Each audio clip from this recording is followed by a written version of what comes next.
Career ലോകത്ത് കുറച്ചു കാലം മുൻപ് വരെ ജോബ് ഹോപ്പിംഗ് ആയിരുന്നു തരംഗമെങ്കിൽ ഇന്ന് കഥ മാറി. ഇപ്പോൾ എല്ലാവരും ചർച്ച ചെയ്യുന്നത് ജോബ് ഹഗ്ഗിങ്ങിനെ കുറിച്ചാണ്. എന്താണ് ജോബ് ഹഗ്ഗിംഗ്? ലളിതമായി പറഞ്ഞാൽ നിലവിലുള്ള ജോലി മുറുകെ പിടിക്കുന്ന രീതിയാണിത്. പുതിയ പരീക്ഷണങ്ങൾക്ക് മുതിരാതെ കയ്യിലുള്ള ജോലിയെ കെട്ടിപ്പിടിച്ചു നിൽക്കുന്ന അവസ്ഥ. എന്തുകൊണ്ടാണ് ഈ മാറ്റം?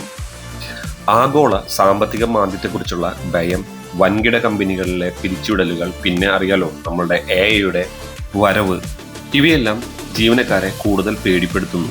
എന്നാൽ ഈ ഒരു സുരക്ഷിതത്തിന് ഒരു മറുവശവുമുണ്ട്. ഓരോ ജോലിയിൽ തന്നെ വർഷങ്ങളോളം നമ്മൾ വർക്ക് ചെയ്യുമ്പോൾ നിങ്ങളുടെ കരിയറിലെ വളർച്ചയെ മുരടിപ്പിച്ചേക്കാം. പുതിയ കാര്യങ്ങൾ പഠിക്കാനുള്ള താല്പര്യം കുറയുന്നതോടെ നിങ്ങൾക്ക് ഈ കംഫർട്ട് സോൺ ട്രാപ്പിൽ അകപ്പെടാനും സാധ്യതയുണ്ട്. വിദഗ്ധർ പറയുന്നത് അവസരങ്ങൾ തേടുന്നത് നിർത്തരുത് എന്നാണ്. പക്ഷേ ഒരു മാറ്റവും കൃത്യമായ പ്ലാനിങ്ങോടെ വേണം. നിലവിലെ ജോലിയിൽ ഇരുന്നു കൊണ്ട് തന്നെ പുതിയ സ്കില്ലുകൾ പഠിച്ചെടുക്കുകയാണ് ഇതിനുള്ള പോംവഴി. അപ്പോൾ നിങ്ങളൊരു ജോബ് ഹഗ്ഗർ ആണോ, അതോ പുതിയ മാറ്റത്തിന് തയ്യാറെടുക്കുകയാണോ? കമന്റ് ബോക്സിൽ രേഖപ്പെടുത്തൂ.